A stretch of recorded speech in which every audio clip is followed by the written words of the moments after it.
Far Eastern Studies, the École Française d'Extrême-Orient, the FAO, as we say in French, and the C2RMF, which is the Center for Research for the French Museum. We call it the Louvre Laboratory, in a more common way to explain it, because it is hosted in one safe part of the Louvre Museum underneath the basement of the Louvre Museum. I didn't think I would have said that 1 week ago. Anyway, let's forget that. Some things we are here today to celebrate, and I must say that yes, it's a great time of celebrations, and two words come in my mind actually today: pride and humility.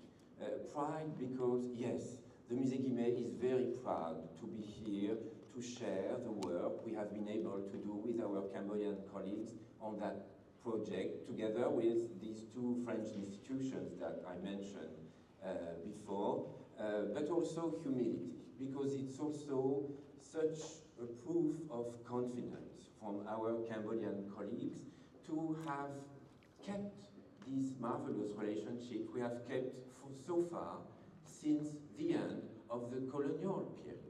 Since 1954, France and Cambodia went on sharing remarkable relationships, particularly important in the field of heritage. And we are extremely grateful, thankful for that to our Cambodian colleagues.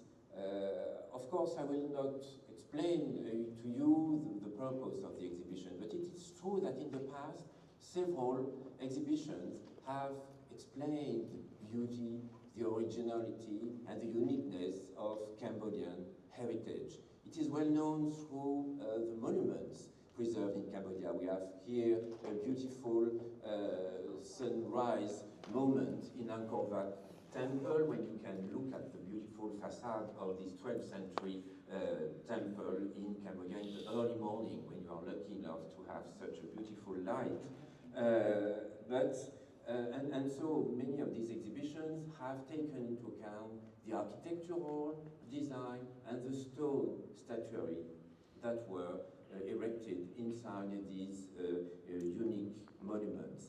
The idea was here to provide a more closer view, I should say, sorry, of this specific technology of bronze casting in Cambodia. It is not the first time it was done. Actually, the National Museum of Asian Art in Washington organized an exhibition on the subject several years ago, which was great, actually, including some of the masterpieces of the collection. Some of them are exhibited here today in the MIA. But for the first time, because of the long-term cooperation, it was possible to provide a large-scale vision, a panoramic vision on the subject, including the masterpiece of the masterpieces, the reclining Vishnu from the Western Nepal. So you understood that it was possible to send it 1 year in advance to Paris, to the laboratory of the Louvre, to be analyzed by 34 French and foreign, also European and American scientists who were part of the scientific community of this study campaign held in the Louvre Laboratory, and then to send the statue and its fragments to a workshop of restoration in Nantes, which is a city not so far from Paris, I would say, on an American point of view, but for us it's very far away. It's about 300 kilometers from Paris, in the western coast of the country, where the statue was restored. This collaboration was made with the supervision of Cambodian colleagues who were trained in scientific analysis and in restoration techniques as we use them in France. To Foundation, who was the major sponsor for the whole process of the study and restoration and transportation of the fragments and of the bust of the reclining Vishnu.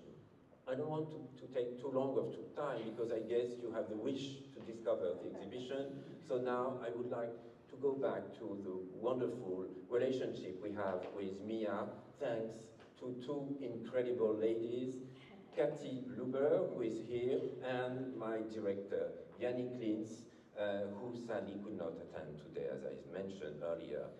Two great women, I think, ladies of museums, with a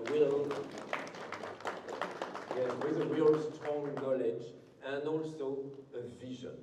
This is sometimes what lacks for a major institution director.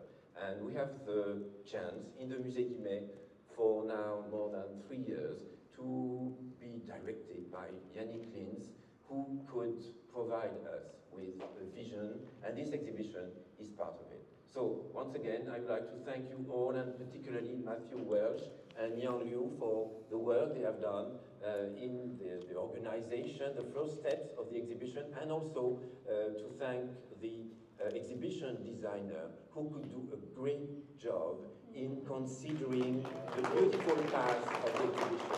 Thank you very much for your attention.